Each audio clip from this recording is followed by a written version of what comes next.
Well, he is just 19 and charged with a quadruple homicide. This is Maurice Harris. Police say the teen, who is no stranger to law enforcement, gunned down 4 people near 75th and Coles last week. The reason? Police say it appears to be retaliation for his father's murder a day earlier. Let's cover for you on this Monday investigation. If we not locked in for, we not locked in for. I'm not trying to kick it for. I'm trying to make money for, not no friends. I don't even hang with my own friends. I wake up every day. What you recording? Pasto. Kubo. That's Richie. Postman. You know.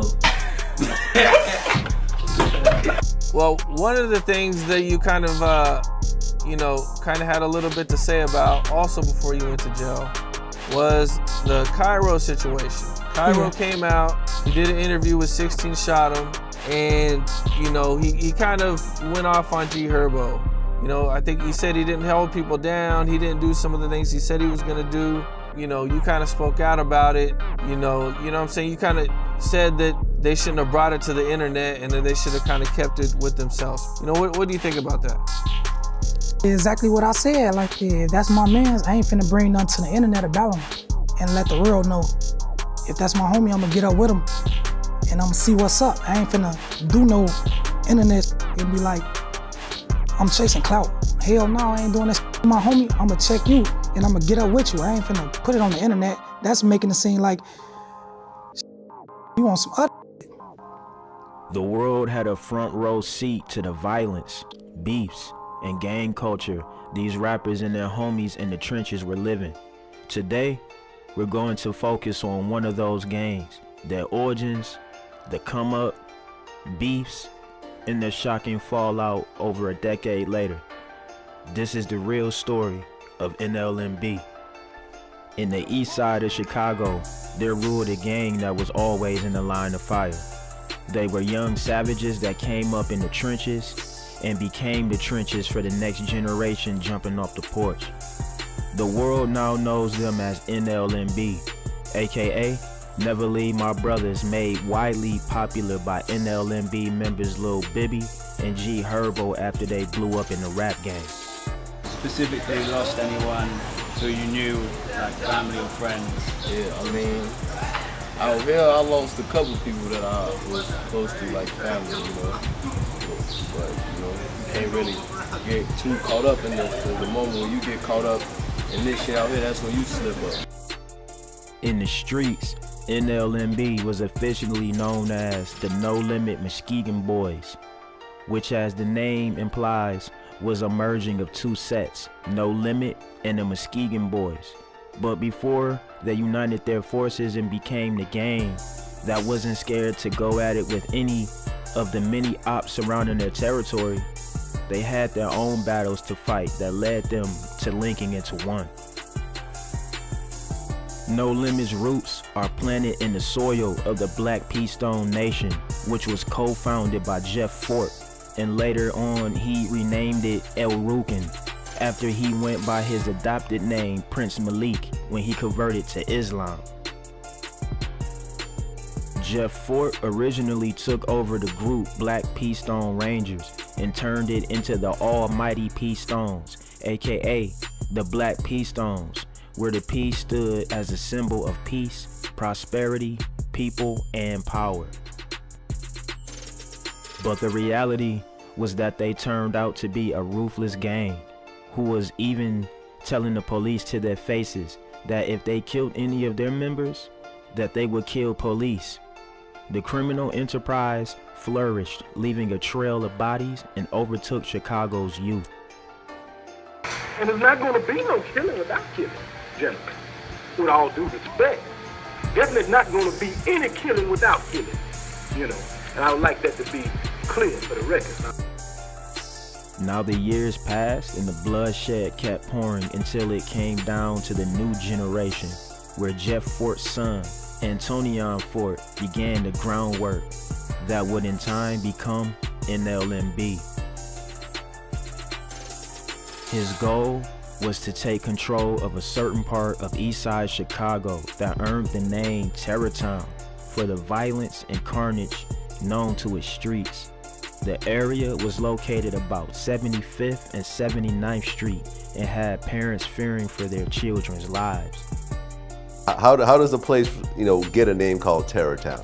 I mean, the name speaks for itself, man. It's a lot of killing, a lot of violence going on. It's terrorism, really, and Terror Town, really, when I was growing up, my mother wanted me nowhere. Sure enough, the streets does what it does and claimed his life. No one knows who snuffed him out because on March 28, 1977, his lifeless body was found floating in Wolf Lake on the Illinois-Indiana border, riddled with bullet wounds. Jeff Fort's nephew, Eric Fort, would eventually take the torch down the line, dragging Terror Town further into havoc. But he too got caught lacking, this time by the cops. Since September 2010, they were doing an undercover operation called Terror Town 2. They had surveillance footage of lines of people purchasing drugs and caught the P-Stones in the act. And in 2011, it was over. They swooped in and arrested Eric Fort and Eric Guthrow, aka Righty, and other prominent leaders of the gang. Still remains. It's called Terror Town, which may sound like something out of a movie, but it's a reality in one South Side neighborhood. You're looking at surveillance video of people buying heroin right on the street. Police say undercover officers have been keeping a close watch on this operation for several months, and now 15 people are under arrest. The dangerous area that police are calling Terror Town encompasses the blocks between 75th and 79th Streets, stretching from Yates to Colfax. And as CBS 2's Mike Buccinelli reports, officers aren't done trying to clean up those streets yet. That's them after they had just served an undercover officer and what they're doing with the money. 2 accused drug dealers are caught on tape right after police say they sold heroin to an undercover officer. Sometimes the deals go down in vehicles. Other times they happen in what police call powwow lines, where drug dealers use phones to direct junkies to temporary drugstores. Here, heroin users are lined up at 79th and Essex. And they'll pull up, and that's how they serve the narcotics. And then the open-air drug market disappears almost as quickly as it was set up. It operates more like organized crime. These guys were making about $15,000 a day. At the top of this section of the Black P-Stones, police say, is Eric Guthrow, who was busted along with 14 other gang members. His name formerly used to be Eric Fort. He's a nephew of Jeff Fort. That's the same Jeff Fort who founded the El Rukin Street Gang and who is currently in prison. And although Guthrow adopted a new name, police say he didn't shy away from his old one. This placard was used, police say, at his phony real estate business. Here, members of the P-Stones pay tribute at Jeff Fort's mom's grave. Community members hope the bust will quiet things down in a crime-ridden part of town. So you think this could make a difference? I hope it does. In November of last year, officials say police officer Michael Flisk and a resident were murdered behind Guthrow's house. But they wouldn't say whether any of the drug dealing charges will be upgraded. Do you expect any of these folks to be charged with murder? Again, there's ongoing investigations which I can't get into. So far, one person has been charged with Officer Flisk's murder. I also asked what, if any, role Jeff Fort might be playing in all of this while sitting in federal prison. Police said they couldn't comment on that particular part of the investigation. Guthrow's Fort sign, that was pretty brazen. It certainly is, and they even had a T-shirt emblazoned with Jeff Fort's face. All right, thanks, Mike. After that, it was a power struggle. With no one to take control, things got even more out of hand with different groups forming their own cliques. That paved the way for the rising of No Limit, home to 79th Street, that was split into 2 groups, brought under OGs G Bull and G Gill. That was the beginning of savages like Bibby, Herbo, Bibby's brother G Money, Kyro, Faro, Lil Wet, Crazy James, Job, G Mainsky, and NLMB top hitter, Mad Max. The stage was set for one half of what would become NLMB. So how did the Muskegon Boys become the other half? The Muskegon Boys, aka the Muskegon Block Gangsters, was a small GD set not far from Terror Town, off 79th and Muskegon Ave. The set was allegedly founded by two savages by the name of Dusky and White Bread. Yeah, what the yo, KO. Man, shut up, man. I'm coming back there. Hey, it's my cheesy again. I'm back. I can't even. Fuck that. I can't even get out the camera. Cause this was cheesy. And I'm gone now. Know that. Eastside Crazy, 75 Kofax, come on. Stone, bang, bang. No limb, no law. LBC, nigga. All day. Look, the realest nigga alive on Stone Shoe Season, nigga. Let me get my little shot. Hey, Shot down's only 3 feet. Mixtape out. Rest in peace, Black on Stone. Yo, it's KO. I robbed 81st and Drexel. I'm sorry. I'm sorry, for real. I'm sorry. Tell him I'm sorry. Tell him I'm sorry. Hey, fuck that. We don't apologize for shit. Hey, cause your man had 6 bags. He did have 6 bags. He had 6 bags in his mouth. This nigga right here, he ain't even from the 5. So fuck dude. It's always crazy how close each of these sets are when it comes to beef and warring with each other. Dudes are literally right down the block from one another. The Muskegon Boys' territory was right beside Terrortown, but also another rival set of No Limit in the Lakeside area. Lakeside will become a fearsome op for NLMB in times to come, with the cutthroat gang, KTS, aka Kill to Survive, matching the terror of Terrortown. But before that, it wasn't like Lakeside wasn't applying pressure on the Muskegon Boys. The violence and rivalry between the GD affiliates continued. Wanting to expand their manpower and status in the trenches, an alliance was formed between the Muskegon Boys and Terrortown's No Limit to become what we now know as NLMB, the No Limit Muskegon Boys, aka Never Leave My Brothers. Now, once the alliance was formed, things would take a drastic turn, leading to a trail of bodies and losses for both of them and their ops. NLMB wasn't with following the old ways of the P-Stone Nation.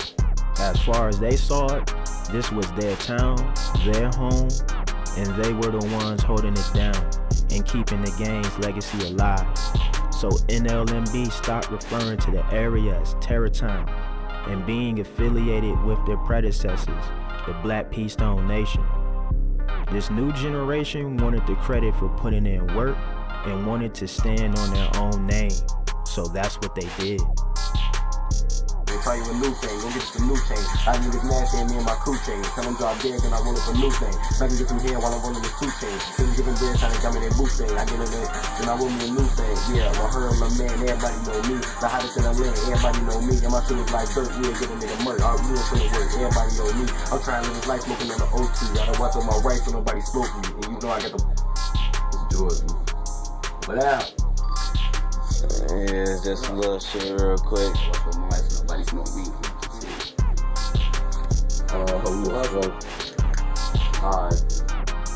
Members like G Herbo and Lil Bibby, who formed a friendship from young, were among those who claimed to have stepped up when the OGs were murked and locked up and when the structure fell apart. The ops were trying to move in and they stood on business on the front lines of the street war fighting for control. By 15, G Herbo and the gang was head first into the gang lifestyle in the streets. They were just kids, but they took on a war that had nothing to do with them. The mentality of the gang culture didn't see it that way. Dudes started beefing before they were born, but now they have to continue to beef with people that live by them. Sadly, that way of life came with many negatives, one being bloodshed. NLMB had a number of ops on all corners, from Black Mob to Pocket Town to the infamous Lakeside set KTS, who branded themselves with the tattoo of a target on their necks. One of the sets turned op was Black Mob. Black Mob and NLB were cool, but they had rules governing their relationship. Any drugs sold on their territory, they had to get a cut. Sounds simple enough from the outside looking in, right? One NLMB member by the name of Vito would make the grave mistake of breaking that code and was dealt with by Black Mob. They didn't kill him, but he was violated. And violation is street term for being taught a lesson. As the story goes, Vito didn't learn from his first mistake, and his pride got in the way of common sense, and he spun the block trying to take out a Black Mob member. That was already a bad move, but what made it worse is that he tried to do it with their family members around. Failing to complete the hit, the tables were turned on Vito when Black Mob retaliated and bodied him. News reports state that on April 27, 2009, officers responded to gunfire in the 7800 block of South Essex Avenue about 1:20 a.m. to find deadliest Johnson, aka NLMB Vito, laying on the sidewalk with a gunshot wound in his chest. A man by the name of Trinity Walton, aka Black Mob Boo, was convicted for the body and sentenced to 60 years behind bars. There was no turning back after this point, and Black Mob was added to the growing list of NLMB ops. They were formidable ops though, especially with Black Mob marksmen shooting shells on the job. While they had to fend off his attacks, they had bigger fish to fry with the cutthroat brothers KTS Vaughn and KTS Dre, who followed in the footsteps of their pops. They were savages with it, murdering NLMB members and then putting them on shirts to wear around the block and to purposely wear in music videos, adding more insult to injury.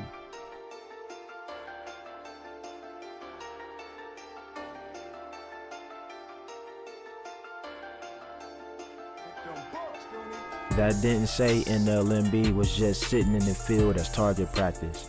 They was taking out ops left and right all the same. Word is their top hitter Mad Max was involved in blowing shooter shells' brains out, literally.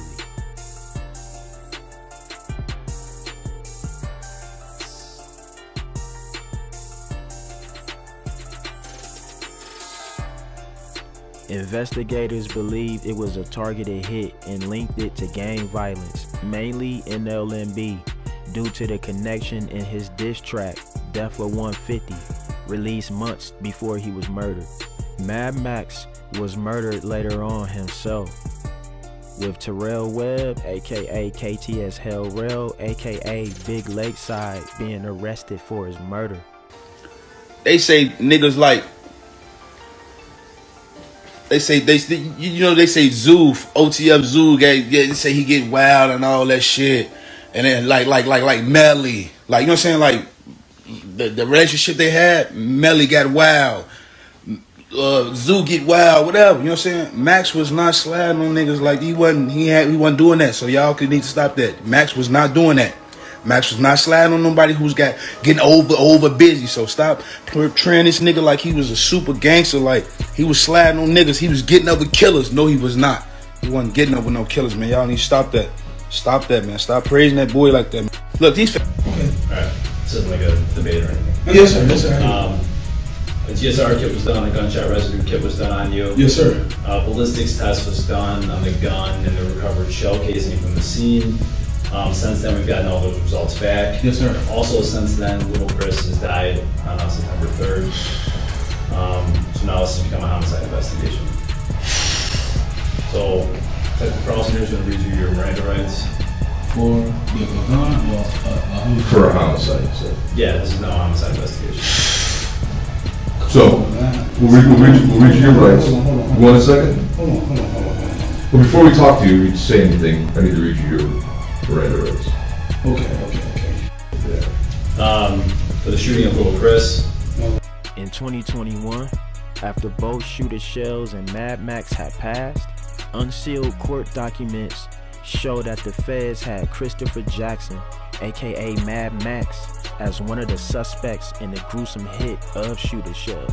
Both KTS Vaughn and KTS Dre were also killed in this ongoing war, leaving their legacy of violence, bloodshed, and savagery in the streets of Chicago.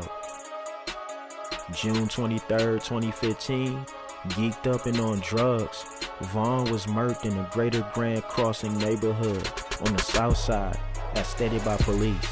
The hit happened on the 7500 block of South Ellis Avenue at 2:05 p.m. Reports state that Vaughn was hit multiple times and pronounced dead at the scene.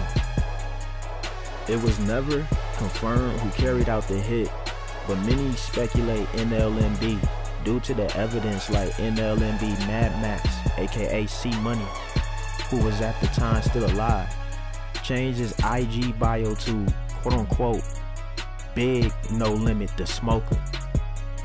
Ops were waiting patiently for KTS Vaughn's oldest brother, KTS Dre, to post bail and be on the outside once again. In 2021, they caught him just one day after his fiancée posted bail, and it was personal. Cops found around 64 shell casings at the scene, and Dre was riddled with the same amount. I can only imagine what the person in charge of the autopsy had to deal with. Bullets rained down the moment he walked out the Cook County Jail. Chicago police say a 31-year-old man and a 60-year-old woman were walking when two people got out of a car and fired shots, striking them both. The man suffered gunshot wounds to the face and chest and was pronounced dead at Mount Sinai. The woman was shot in the knee and is expected to recover. A third woman who is standing nearby also suffered a graze wound to the face. She is also expected to be okay. Footage from the scene shows several evidence markers placed on the street and near the sidewalk. Now, as for those suspects, police still searching for them this morning. Reporting live from our street side studio, I'm Meredith Barrett, CBS 2 News. Thanks so much, Meredith. NLMB outlived their ops, but that didn't mean they didn't suffer major losses themselves. G Herbo has the names of his homies that he lost in the beef tatted on his arm, and even released the mixtapes Welcome to Phazo Land and Ballin' Like I'm Kobe, dedicated to his homies G Phazo and Kobe, who lost their lives in the war. Welcome to Phazo Land. I got the name of the tape from my homie. He passed away. His name was Phazon. Called him Phazo. We named our hood, I just told you, after Phazo Land. So welcome to Phazo Land. I'm just gonna really give him, where I come from, who I am, tell him what's going on out here, Really a story. I'm trying to tell a story from who I am and where I'm from, and how I got to where I am right. You got a new mixtape that's coming, right? Yeah, Ballin' Like I'm Kobe. Ballin' Like I'm Kobe. Yeah. Now that's not for Kobe Bryant. No, that's not for Kobe Bryant. That's my homie Jacoby, who I lost during me recording Walking to Phazo Land. In the midst of me recording my first project, my homie got killed, and we was together. We was outside 4 in the morning, just on the block chilling, shooting dice, all type of stuff. And he just, pimped off. He was always the type just not to ask nobody for shit. Or you feel me? We got 5 cars out there. He ain't asked nobody for a rat. And then a couple blocks over, just walked off, and we heard shots going off, a lot of shots. You feel me? So we just on the block, and my homie man, this is Kobe. Kobe just walked off. We hear all them shots. And we get to the scene, and I see my homie out there dead, laid out. G Herbo almost got X'd out too by the ops when they pulled up and sprayed at him and the homies, hitting many of them as they tried to run. Herbo missed a headshot by just a few inches as one of the shots went through his fitted hat and another caught him in his leg.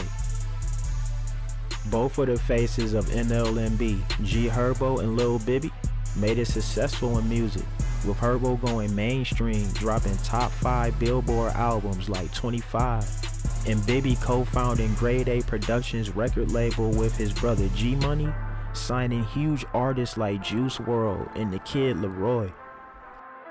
Still, even with success, it's always something.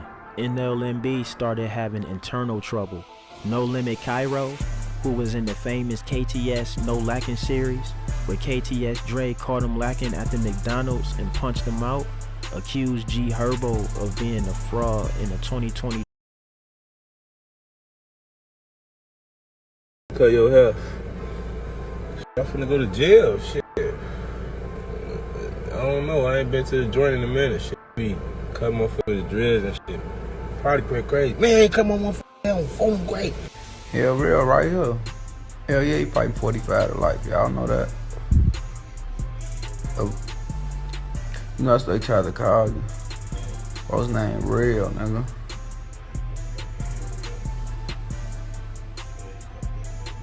Stupid ass.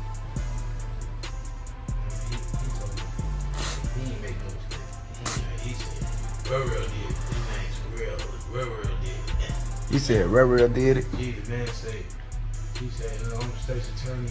Ooh, she said, do you know who did this to you? He said, Terrell did.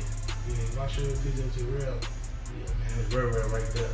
Me called you Terrell and Real, folks. Yeah, and that's so great. They come both my name, my real name in my street name. Yeah, I swear to God. Damn, folks. I Mad Max was killing. He called that man. Like, that shit weird as hell, folks. They lied on this man. You guys get the same back. They say I can go on. Okay, let them do their thing. Nobody in right now. No one's in right now. I ain't getting in just yet. Gotta wait. Okay. Did anybody see it? So, y'all steady asking me, I just ran up like everybody else. So I'm trying to see what's wrong with my brother. My brother. Okay.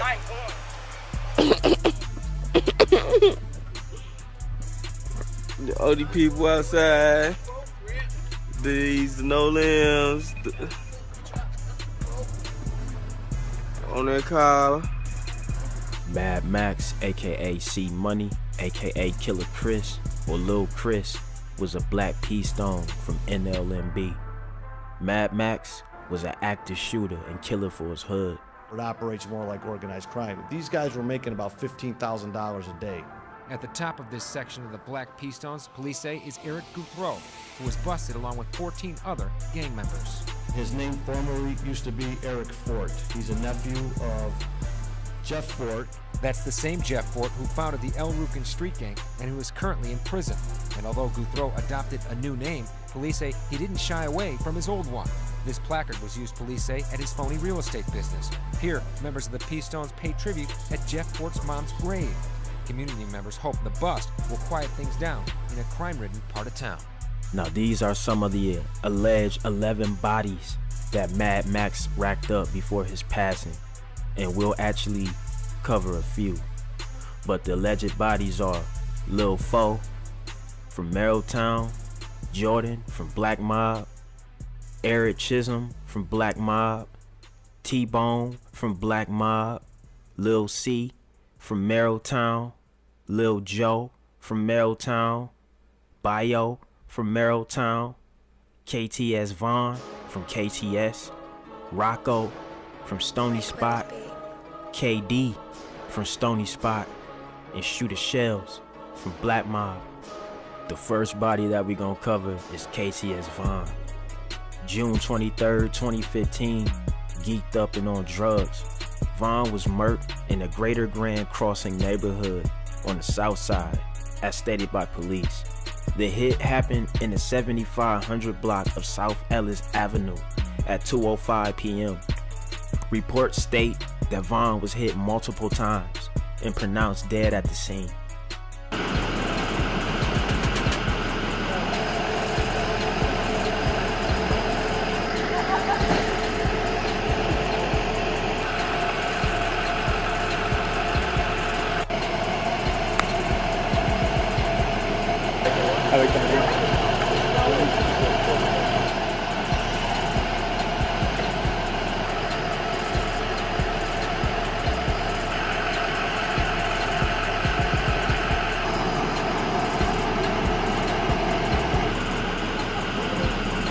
It has never been confirmed who carried out the hit, but many speculate NLMB due to evidence like NLMB Mad Max, aka C Money, who was at the time still alive. He changed his IG bio to Big No Limit, the Smoker. And then the most notorious hit that we're gonna cover is the hit on Shooter Shells. A 21-year-old man was shot and killed Monday morning in the Southside Auburn Gresham neighborhood. Cedron Dawes was approaching his vehicle at 9:32 a.m. in the 8100 block of South Paulina when three shooters got out of a white vehicle and fired several rounds, according to Chicago police in the Cook County Medical Examiner's office. Dawes of the Westside Humboldt Park neighborhood was shot multiple times and was pronounced dead at the scene at 9:40 a.m., authorities said. And this was one of the most gruesome deaths, the most horrific deaths in Chicago history. Shooter Shell's face was unrecognizable at the scene. He was shot more than 17 times in the face. Lakeside will become a fearsome op for NLMB in times to come, with the cutthroat gang KTS, aka Kill to Survive, matching the terror of Terrortown. But before that, it wasn't like Lakeside wasn't applying pressure on the Muskegon boys. The violence and rivalry between the GD affiliations continued, wanting to expand their manpower and status in the trenches. The alliance was formed between the Muskegon boys and Terrortown's No Limit to become what we now know as NLMB, the No Limit Muskegon boys. Once the alliance was formed, things would take a drastic turn, leading to a trail of bodies and loss for both of them and their ops. NLMB wasn't with following the old ways of the Peastone Nation. As far as they saw it, this was their town, their home, and they were the ones holding it down and keeping the gang's legacy alive. So NLMB stopped referring to the area as Terrortown and began affiliating with their predecessors, the Black Peastone Nation. This new generation wanted the credit for putting in work and wanted to stand on their own name. So that's what they did. On August 3rd, 2018, around 3 p.m., as Mad Max was moving some things into an apartment, he saw a woman and Hell Rail standing by the gate. As soon as Max started running into the building, Hell Rail shot him once and he fell down. Max states that he started blacking out, but when Max fell, Hell Rail ran up to him and shot him one more time, but this time in the stomach. He was found in the courtyard, and evidence showed Hell Rail running away from the scene, and he was found with a handgun on August 10th, but he was able to get away with that aspect. Okay, so you didn't think it was odd to see the woman, but then you looked and saw, oh, Rel was there and he had a hoodie on.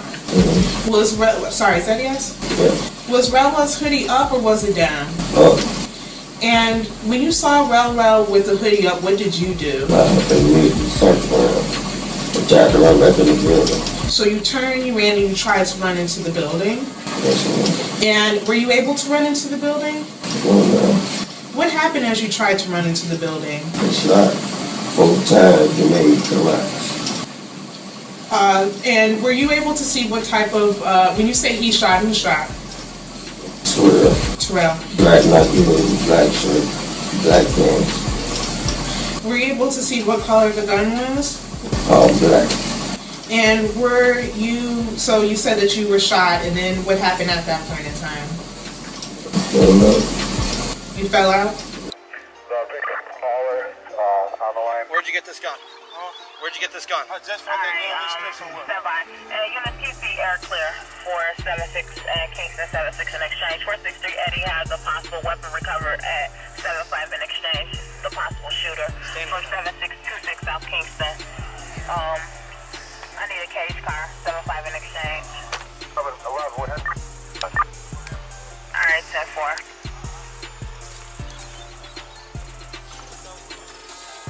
430, show me going to Kingston. 430, 10-4.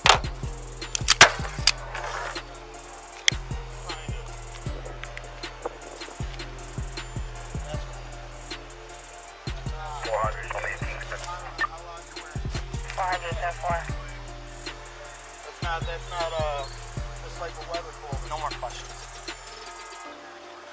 You just found it in the gangway? No, not in the gangway. I found that gun right on this track. Okay. I was just walking this track. Okay. 463, don't let Kingston down the line. 463, 10-4. 21 Kingston, modified. This is the only camera outside though, right?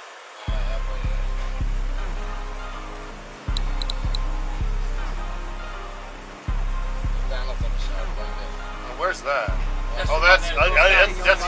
That's the other way. Yeah, I want the one we were just looking at. Yeah. This one?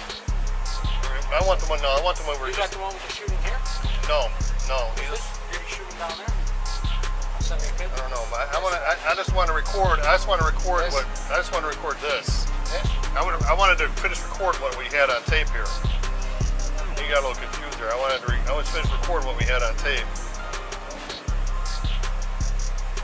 I wanted to finish. I got my recorder on right now. I'm recording the video. So if they come in and ask you for the video, I want to record as much of it as I possibly can. Right there, yeah. I want to record as much of it as I can to show that this guy, in no way, shape, or form, he's not the guy they got in custody. He's a different guy. This guy's coming this way. We got another guy to process this interview now. Okay. All right.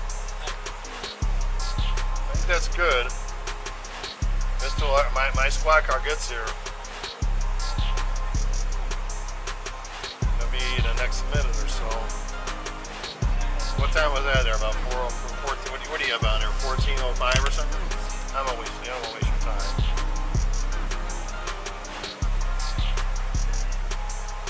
You can make it speed up a little bit. Oh, okay, speed it up a little bit. There you go. And then another car passes, and then another car passes. All right, no, this is it. I get on scene. Okay, fine. That's good. That's good. You got him in custody. Okay, great. Is there a positive? Oh, he's a positive? Yeah. Okay. Awesome. Okay, we're done. Max was able to stay alive for a month.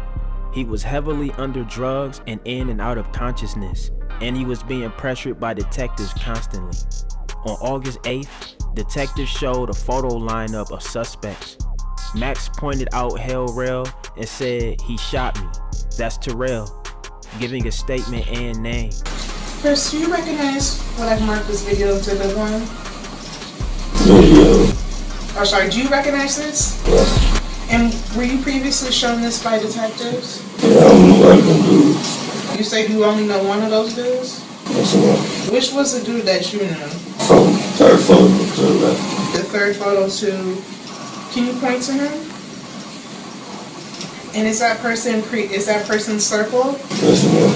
Okay, when you say third photo to the left, you mean this photo. Is that the one you're talking about? Yes, ma'am. Okay. And did you circle this or did you have help circling it? I can move my hand. Okay, so you had some help from the detective circling because you couldn't move your hand? Okay, I'll give you a second.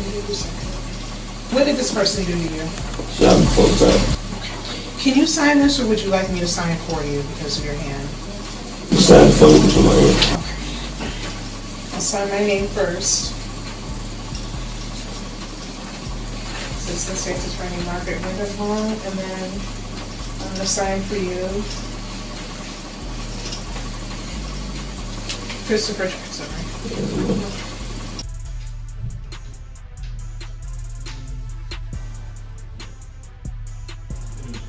How you doing, sir? You want? You said Smith, you know what's going on, right? Yes, sir. Alright, so you know you were arrested August 3rd? Yes, sir. You were carrying a gun was recovered, 76 in Kingston. 76 in Kingston, you were arrested. In the area, in the general area of 76 in Kingston. Exchange, right. Okay. There's a block over. The shooting of Little Chris. Okay, that night, I'm just letting you know what's going on today, okay? Yes, sir. Yes, sir. TSR kit was done, a gunshot rescue kit was done on you. Yes, sir. Ballistics test was done on the gun, and you recovered shell casing from the scene. Since then, we've gotten all the results back. Yes, sir. Also, since then, Little Chris has died September 3rd. So now it's kind of homicide investigation. So, like the prosecutor's going to review your Miranda rights. For a homicide. So. Yeah, this is no homicide investigation. So, we'll reach your rights. You want a second? But before we talk to you, we say anything, I need to read you your Miranda rights. Okay. Oh, shit. Alright, so when I ask you a question, you just say yes or no. Before we ask any questions, we advise you you have the right to remain silent. Anything you say can and may be used against you in court or the pursuit. You understand that? You understand that you have a right to talk to a lawyer before we ask you questions and to have him with you during questions. You understand that? If you cannot afford or otherwise obtain a lawyer and you want a lawyer will be appointed for you. We will not ask you any questions. The lawyer is appointed. If you decide to answer any questions now, with or without a lawyer, you still have the right to stop questioning at any time, or to stop the questioning for the purpose of consulting a lawyer. Do you understand that?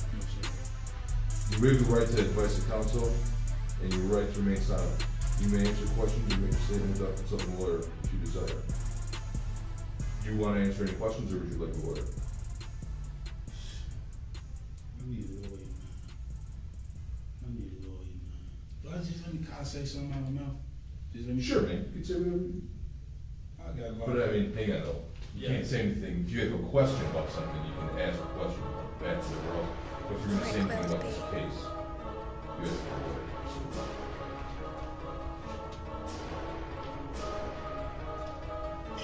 I'm baffled. I can't understand. I don't understand.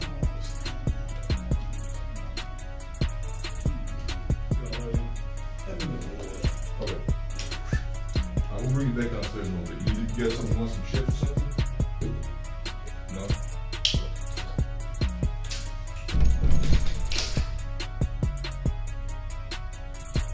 On September 3rd, 2018, Mad Max would die from his injury. In 2021, after both Shooter Shells and Mad Max have both passed away, unsealed court documents show that the feds had Christopher Jackson, aka Mad Max, as one of the suspects in the gruesome hit on Shooter Shells. In death, Max has been dissed heavily by his ops for snitching, especially because of his street reputation. On the video, the nigga saying Terrell, D, and Real. My dead son. My dead son. All my dead homies. Jim, my cousin, one. He said Terrell. Damn. Terrell did. Real did. That's deep, folks. She did. On my dead son, the state's attorney stopped calling me Terrell. She like, well, what did Real do? What did Real have on? When you seen Real, I'm like, my dad, I'm the gas. I swear to God. Before he answered a bunch of questions about that lying ass, bitch ass nigga, I got to stop this shit, fuck. My mama, fuck. Man, we ain't into it with no motherfucking body, man. We trying to get on with our life, man. No of us trying to get fucking 100 years for shit. For nothing. I ain't no motherfuckers. Gone. On July 13, 2021, ops were waiting patiently for KTS Vaughn's oldest brother, KTS Dre, to post bail and to be on the outside again. They caught him just one day after his fiance posted bail, and it was personal. Cops found around 64 shell casings at the scene, and Dre was riddled with just as much as well. I can only imagine what the person in charge of the autopsy had to deal with. Bullets rained down the moment he walked out of the Cook County jail. Developing this morning, a man is dead after a shooting right in front of the Cook County jail. CBS 2's Meredith Barrick joining us now. And Meredith, he wasn't the only person shot. Suzanne, 2 others were injured in the shooting that took place at 27th in California. The crime scene just steps away from the Layton Criminal Courts building. Chicago police say a 31-year-old man and a 60-year-old woman were walking when 2 people got out of the car and fired shots, striking them both. The man suffered gunshot wounds to the face and chest and was pronounced dead at Mount Sinai. The woman who was shot in the knee is expected to recover. A third woman who is standing nearby also suffered a graze wound to the face. She is also expected to be okay. Footage from the scene shows several evidence markers placed on the street and near the sidewalk. Now, as for those suspects, police still searching for them this morning.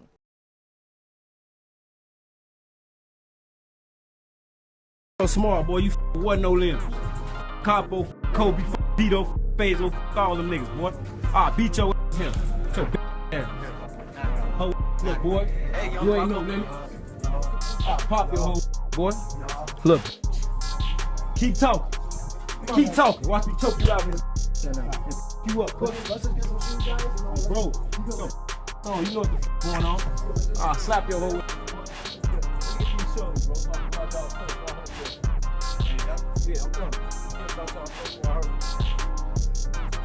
Seeing with him on a regular. Like niggas he really with. You see him? I ain't gonna say his name right there, but he said my little cousin in the county fight quadruple bodies. When he come home, we go, when he beat this shit, we going to Egypt. Bro ain't went to Egypt yet. Game shit, man. Survivors Awards. $1 million worth of game, nigga, home team. And look, I'm the only I promise. I could be asleep in this same hotel. I'll be asleep 8, 9 in the morning. Niggas come knocking on the door. Hey, what the f on? Get up, bro. Why you still asleep? Up them coming to invade my shit. For real. That's how these all know. Nigga, survivor's remorse right here with no limit. Wet them up. You hear me? Yeah. Nah, the name speaks for itself. Drink. Quadruple kid, man. Huh? Yeah. Drip gang? Drench gang. Drench gang. Oh, yeah, I know what that means. Yeah. Leave your niggas drenched, I gotta go to this video. Yeah, your niggas get drenched with no rain. Well, he is just 19 and charged with a quadruple homicide. This is Maurice Harris. Police say the teen, who is no stranger to law enforcement, gunned down 4 people near 75th and Coles last week. The reason? Police say it appears to be retaliation for his father's murder a day earlier. On March 29, 2017, tragedy struck when Big Wet, whose real name was Jerry Jacobs, was fatally shot.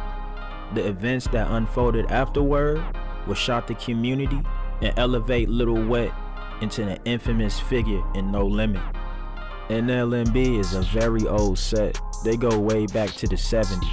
However, in the 70s, they didn't go by the name NLMB. Around the 90s, No Limit and Muskegon Boys formed NLMB as we all know today. So the two sets move like one and they form NLMB, but they have different territories. Yeah.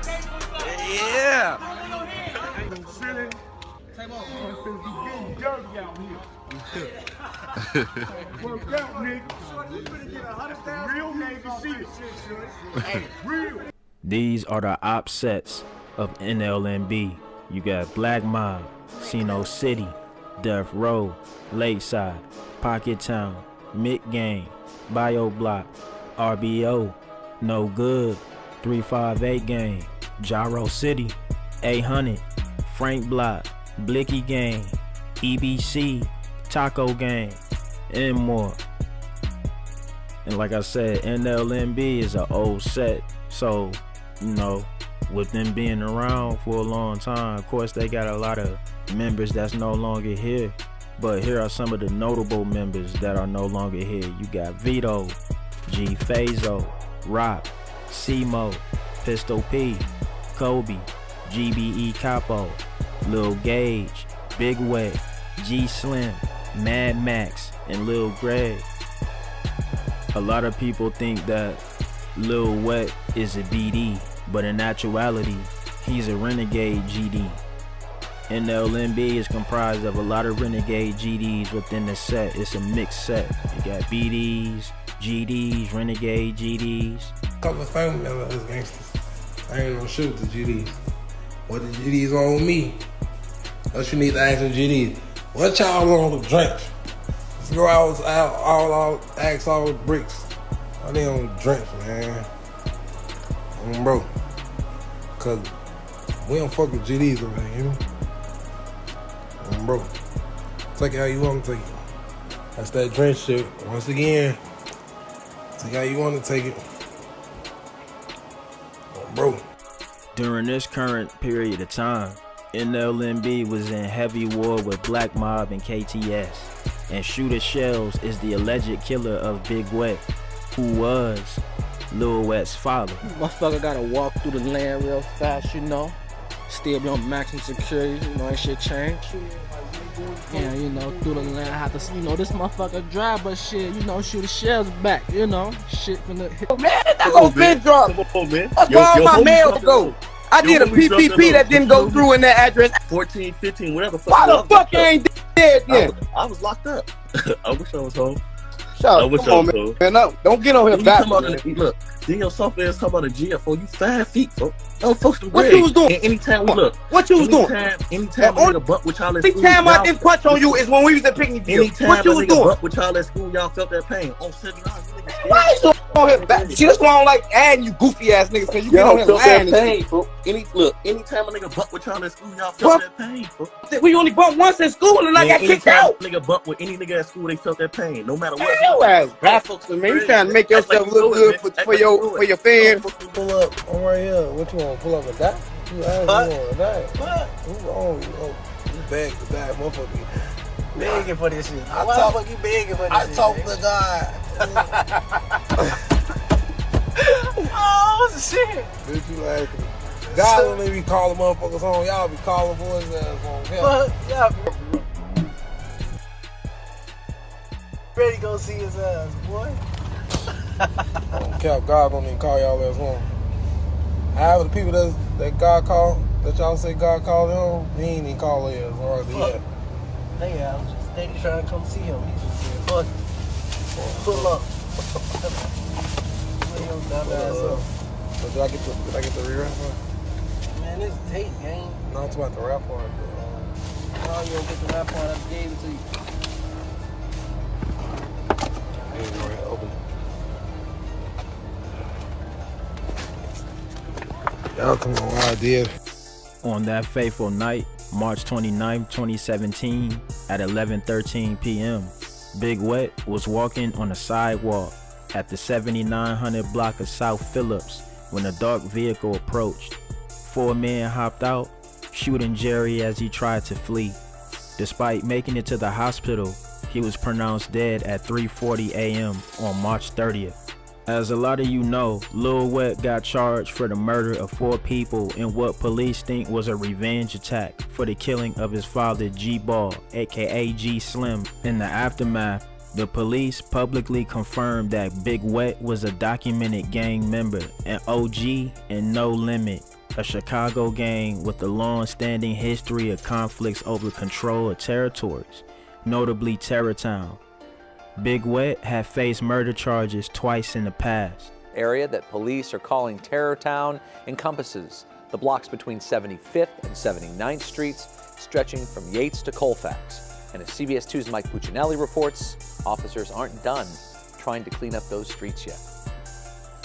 That's them after they had just served an undercover officer and what they're doing with the money. 2 accused drug dealers are caught on tape right after police say they sold heroin to an undercover officer. Sometimes the deals go down in vehicles. Other times they happen in what police call powwow lines, where drug dealers use phones to direct junkies to temporary drugstores. Here, heroin users are lined up at 79th and Essex. And they'll pull up, and that's how they serve their narcotics. And then the open-air drug market disappears almost as quickly as it was set up. It operates more like organized crime. These guys were making about $15,000 a day. At the top of this section of the Black Pistons, police say, is Eric Gouthreau, who was busted along with 14 other gang members. His name formerly used to be Eric Fort. He's a nephew of Jeff Fort. That's the same Jeff Fort who founded the El Rukin Street Gang and who is currently in prison. And although Gouthreau adopted a new name, police say he didn't shy away from his old one. This placard was used, police say, at his phony real estate business. Here, members of the Pistons pay tribute at Jeff Fort's mom's grave. Community members hope the bust will quiet things down in a crime-ridden part of town. So you think this could make a difference? I hope it does. In November of last year, officials say police officer Michael Flisk and a resident were murdered behind Gouthreau's house. But they wouldn't say whether any of the drug dealing charges will be upgraded. Do you expect any of these folks to be charged with murder? Again, there's ongoing investigations which I can't get into. So far, 1 person has been charged with Officer Flisk's murder. I also asked what, if any, role Jeff Fort might be playing in all of this while sitting in federal prison. Police said they couldn't comment on that particular part of the investigation. Gouthreau's Fort sign, that was pretty brazen. It certainly is. And they even had a T-shirt emblazoned with Jeff Fort's face, too. All right. Thanks, Mike. Less than 24 hours after his father's murder, Lil Wet, also known as Wet 'em Up, hit the streets in a fit of rage, seeking revenge. Lil Wet allegedly entered Nadia Fish and Chicken restaurant near his father's death location. In a horrifying turn of events, 4 men, including 2 blood brothers, were fatally shot. The community was left in shock as Lil Wet's revenge unfolded. Well, he is just 19 and charged with a quadruple homicide. This is Maurice Harris. Police say the teen, who is no stranger to law enforcement, gunned down 4 people near 75th and Coles last week. The reason? Police say it appears to be retaliation for his father's murder a day earlier. CBS 2's Suzanne Lemonnier reports. Police say Maurice Harris's father, Jerry Jacobs, was a documented gang member who was arrested 47 times in the past. Jacobs was shot to death a day before the quadruple homicide happened near 75th and Coles. I don't have the motive for why Jerry Jacobs was killed, but I mean, it's a reasonable belief. Jerry Jacobs is murdered, then 24 hours later, his own son goes and kills 4 people. So obviously, those 2 incidents are related. 19-year-old Harris is now charged with 4 counts of first-degree murder. 3 witnesses to this quadruple murder identified Maurice Harris as the shooter. Prosecutors say Harris is a documented gang member with an extensive juvenile record. As we've seen too many times before here in Chicago, he's no stranger to CPD. Harris has had 29 arrests. His crimes range from armed robbery to unlawful firearm possession. His first arrest was at the age of 12. If someone would do a deep analysis into him as a juvenile, it'd be no shock that we're here talking to you today about this. Tips led police to an address in Blue Island where Harris was taken into custody. He's being held without bond. Live in the newsroom, Suzanne Lemonnier, CBS 2 News. Erica, Rob. Suzanne, thank you. Lil Wet, whose real name is Maurice Harris, was later arrested and charged with all 4 murders. Police claimed his involvement in the No Limit gang, connecting the mass shooting to the retaliation for his father's murder. News of the quadruple murders made it to TV, a rare occurrence in Chicago. Police stated that both cases were related and tied to gang conflicts. Maurice Harris was held without bail, with investigators highlighting the clear motive behind the mass shooting. 4 months after the death of Lil Wet's father, the alleged killer of his father's shooter shells would then be gunned down himself, July 10, 2017. Shooter Shell's murder was deemed one of the most gruesome murders in Chicago history, with him being shot over 14 times in the face, being left unrecognizable literally at the scene. In a surprising turn of events, in June 2020, after spending over 3 years in jail, prosecutors dropped all charges against Lil Wet. Despite witnesses supposedly identifying him, the state's attorney found the witnesses' accounts unreliable and insufficient evidence to move forward. Lil Wet was released, seen celebrating on social media. Despite the serious allegations and the sheer scale of the crime, he emerged a free man, raising questions about the reliability of the case and the evidence presented.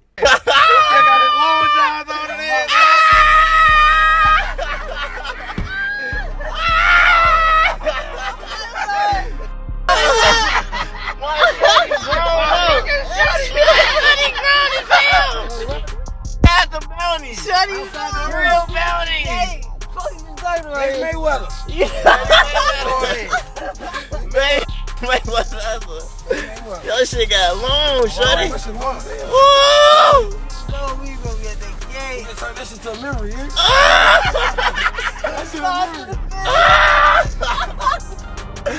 We passing.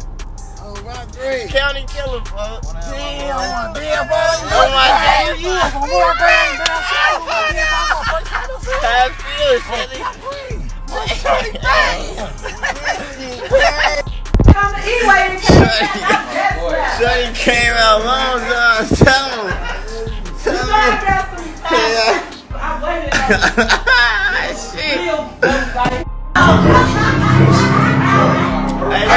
One of NLMB sworn ops, KTS Dre of Lakeside, will go on to social media multiple times and say that the 4 men that were killed in that incident were 100% innocent and didn't have anything to do with anything.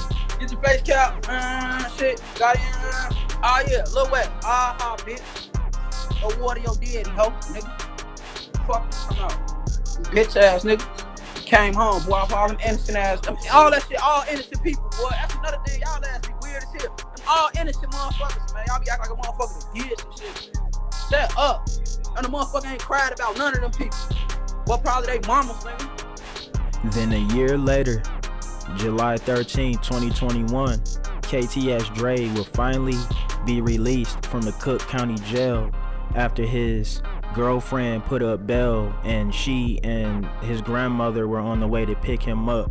KTS Dre would be shot 64 times, multiple times in the face, literally right outside of the Cook County Jail, being pronounced dead on the scene. Man, the motherfucker done bonded out and got their ass stretched out. Damn. Police say a man who was apparently ambushed after being released from Cook County Jail in Chicago was shot about 64 times. 31-year-old rapper Landre Sylvester, who also goes by the name KTS Dre, died. A police report says he had just been released after being fitted for electronic monitoring and was walking to a waiting vehicle when several people got out of 2 vehicles and started shooting. They got back into the vehicles and took off. A 60-year-old woman was also shot in the knee. She was taken to the hospital and is expected to survive. Right now, police do not have anybody in custody. Like me personally, I didn't like him. We had real beef. Like he said he was gonna kill my son, my baby mama, all type of shit. That's the type of nigga he was though. But still, I don't feel like people deserve to go out heinous like that. But the shit that he was doing led him to that. Cause who wants you that bad that as soon as you bonding out from the Cook County Jail with all these police around, as soon as you walk out the door, it's like they put their freedom on the line. Like, all right, well, we finna do this nigga right here. That was crazy. Like, that was crazy. So. Who did this tattoo? You said what? Who did this? Who did this? Who did that cut those smoking? Let me see. Look at that. That's big cut those smoker right there. Oh, bro. Hey, puff it up, man. It been one, man. You hear me? Puff it up, Drench. Big cut those smoker right there, blood. In January 2024, Lil Wet would be picked up by the feds. Now, it's 2 different rumors about why he was picked up. One rumor is he was caught with a Glock with a switch. Another rumor is he was being picked up and questioned about the death of KTS Dre. Either way it goes, yes, he has been picked up by the feds, and there's been no other news updates. The case of NLMB Lil Wet is shrouded in controversy and speculation. Despite the serious charges, he beat them and walked free. The aftermath of these events add a layer of mystery to Lil Wet's legacy within No Limit. What truly transpired that night remains a puzzle.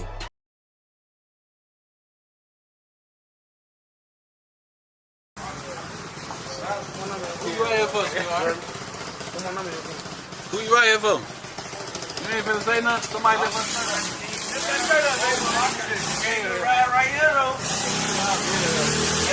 nothing. Going back to the Juice WRLD tribute concert, I seen Dirk there, OTF there. I seen G Herbo there. Yeah.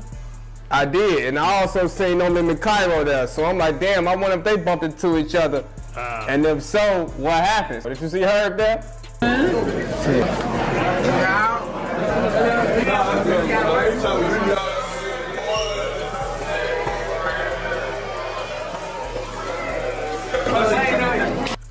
Yeah, I seen them.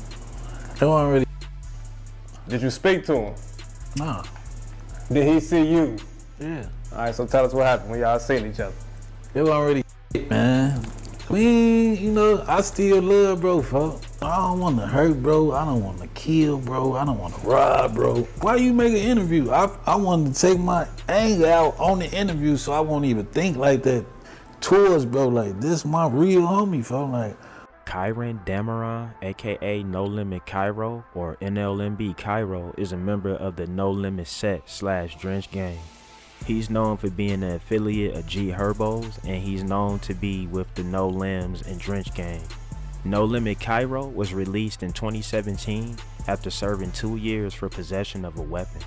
No Limit Kyro was in prison since March 2015 on weapons charges. He was released on April 2017 on parole and posted a number of times on the social media, letting everyone know that he was back. Kyro has a funny personality and seems like he's a very chill individual despite what he's been through and how he came up, but looks can always be deceiving. He's referred to as the Joker, exactly like the character from Batman. NLMB Kyro was recently arrested for taking the police on a high-speed chase in a stolen car while having a switch on his firearm. Kyro was apprehended and held with no bond.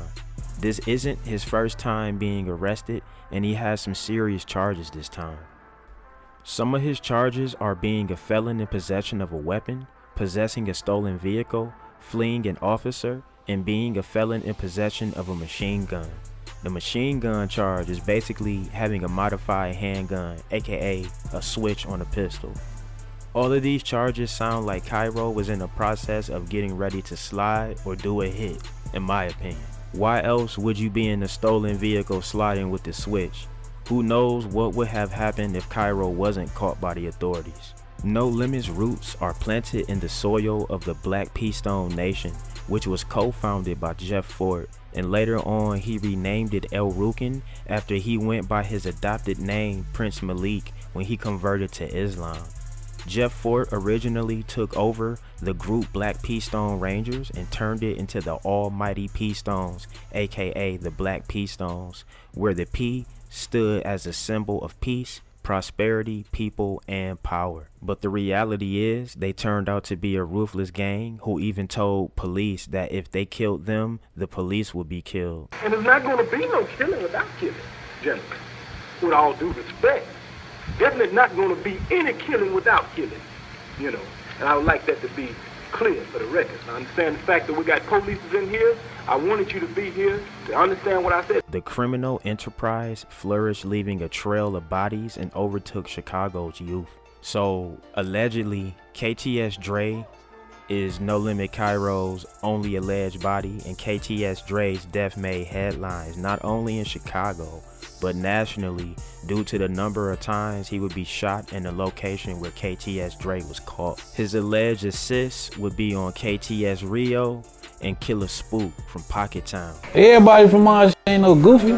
Everybody did gangsta shit and all shit. Kyro isn't a stranger to going on hits and sliding.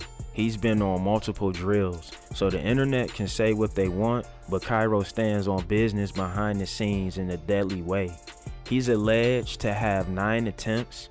7 would be all at the same time. The night Killer Spook from Pocket Town was murdered. 7 Pocket Town affiliates would be shot, but Killer Spook would be the only one to die. Kyro's last 2 assists would be KTS Dre's grandmother and KTS Dre's girlfriend because they were shot at the same time Dre would be shot, but he would be the only one to die due to the fact he was the intended target and Kyro made sure Dre wouldn't make it. KTS Dre and KTS Vaughn were outside looking for ops and happened to stop by the local McDonald's. They caught Kyro and a few other NLMB members inside the restaurant and they were cornered. One NLMB member went behind the counter with the workers, and you can hear the KTS members saying, "You don't even work here." Y'all ain't gotta go no work. We finna get some McDonald's, folks. We ain't on there with y'all. Y'all good? These no limbs, man. These are no limbs. Damn, why you back there? You don't work here. KTS Dre cornered Kyro and tried to make him disrespect his dead homies, but Kyro wouldn't say anything. Moments later, KTS Dre would punch Kyro in the jaw, causing the back of his head to bounce off the wall, making him collapse down to the floor. You can then hear KTS Dre say, "Looks like your jaw broke." Some McDonald's, Say rock, man. right now. Say rock, shorty. Say rock. What? Say it. Hey. Ain't no unzipping enough, shorty. Say rock. Shorty, say it. Don't be scared, little fuck. Don't be scared, little fuck. Oh, damn. He like he just broke your jaw, little fuck. Several suspects exited 2 separate vehicles and all began to shoot. Chicago rapper KTS Dre was fatally shot over the weekend after reportedly being ambushed by multiple gunmen following his release from the Cook County Jail. The shooting occurred on Saturday, and 31-year-old KTS Dre, born Londre Sylvester, suffered as many as 64 bullet wounds to his head and other parts of his body, police said, per NBC Chicago. Lots to cover for you on this Monday. Investigations are underway after 2 shooting incidents near the Cook County Jail over the weekend. WGN's Brona Tumulty joins us now live with details. Hi, Brona. Good evening, guys. Yeah, the first of those shootings happened on Saturday evening just before 9. A man named Londre Sylvester was leaving the jail. He went by the rap name KTS Dre. He'd just been bailed out, and police say he was ambushed by 2 men who got out of a vehicle near the jail. Sylvester was shot as many as 64 times and pronounced dead at Mount Sinai. A 60-year-old woman who was with him was shot in the knee and taken to Stroger. A second woman in her 30s was standing nearby when that chaos broke out. She suffered a graze wound to the face. She was taken to Mount Sinai as well, and both women were in good condition at last check. Bullets started flying again, though, outside the jail early this morning, just after midnight. That incident left a 25-year-old man injured. With 2 incidents in as many days, we asked the mayor today if security here needs to be stepped up. Well, first of all, I don't control the jail or 26th Street, but obviously we're in conversation with the sheriff and his team. We're concerned about shootings anywhere across the city, and of course, we're very focused on what happened there, and detectives are actively at work identifying suspects, and hopefully we'll have some arrests soon. I did speak briefly via phone earlier today with the fiancée of Londre Sylvester, and she understandably did not want to speak with us. Well, I was at the Cook County Jail, Brona Tumulty, WGN News. The rising hip-hop artist had just been released from jail and was walking to a vehicle when several suspects exited 2 separate vehicles and all began to shoot in Sylvester's direction, striking him numerous times, the police report said. KTS Dre was out on bail for charges related to an April 2020 arrest for being a felon in possession of a weapon and resisting police. He posted the required $5,000 of a $50,000 bail and was fitted with an ankle monitor before he was killed. According to CWB Chicago, KTS stands for Kill to Survive. Years after the famous McDonald's incident and after the death of KTS Dre, Kyro would speak on the incident and shed light on how he felt about the situation back then and now. Once again, the Joker would come out and he would make light of the situation in a joking way, even though a gruesome shooting happened to the attacker, KTS Dre. I gotta ask you about the famous video, because you even said before any of the you had fame.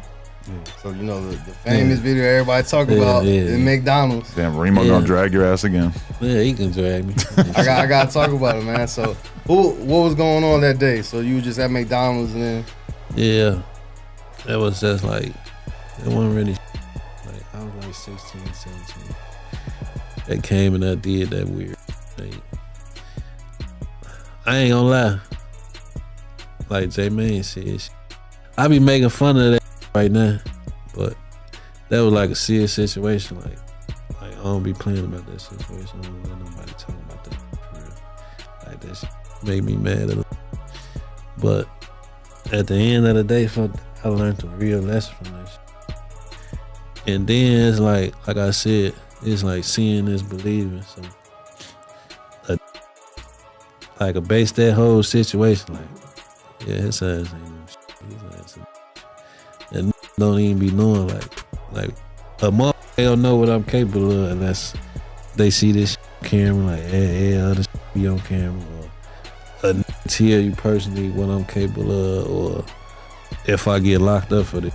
That's only how it's gonna be believable. So I don't like you like going around like trying to super paint no picture like I do this, but I just let go off that situation. Like that. One thing I had noticed was like in a video, a lot of people that was in the video passed away. Like How does it feel knowing, like, looking back, like, I don't know who all still alive, but I know you like one of the few that's still alive in the video. You know, how does it feel looking back at that? I don't know, like, you know, that shit.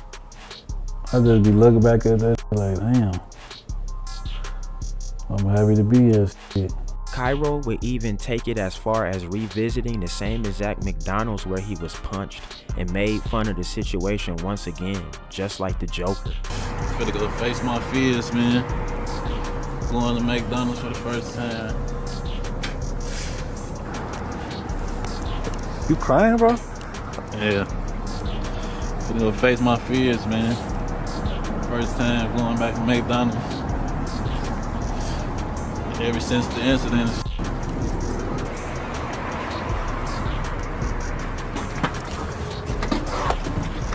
Look at your scat. We back in there. One in here.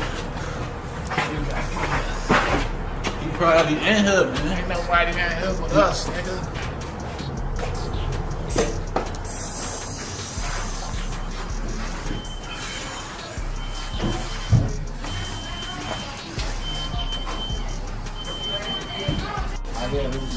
You really crying right now? I really want that guy who did that shit to me to say sorry. That's all I be wanting is an apology. There's not too much to ask for. You crying for more? This is man, how you got so crying? And there y'all have it, man. That's the story of NLMB Kyro, No Limit Kyro. Get in the comment section, man. Let me know what y'all think. Drillers and trappers, we out here trapping and drilling 247. Hey, don't go nowhere. Watch that next video. Gang!